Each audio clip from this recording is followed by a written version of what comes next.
It's Chinese New Year soon, and once again we see the proliferation of everything with a mandarin collar and of course now the frog button being called Chinese New Year worthy because Cheongsam traditional dress.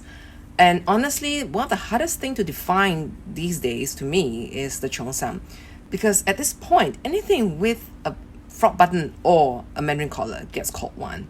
And it's about as sloppy as slapping a frog button on anything and calls it tradition and call it Chinese New Year worthy. I'm not really a Cheongsam person, but I'm interested in what it says about tradition and culture. So I asked a Cheongsam friend what makes a Cheongsam to her, and she said this: there has to be respect for the spirit of it, not just adding a collar to things. And I actually agree with her. But the problem is, spirit isn't a definition. Once a category becomes mostly vibe, then it becomes fluid, taste-based, subjective. And that's exactly how we ended up with a mandarin collar as a shortcut and frog button as a sticker for Chineseness. To her, that spirit shows up in tailoring and craftsmanship. Made for a body with intention, not mass-produced for a seasonal aesthetic.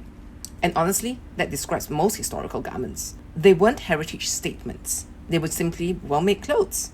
Here's how I think about it. Before the 1930s, Cheongsam followed traditional robe logic. The flat cutting, which is very Chinese or Asian in general, pipings, the minimal seams, and after that, everything changed.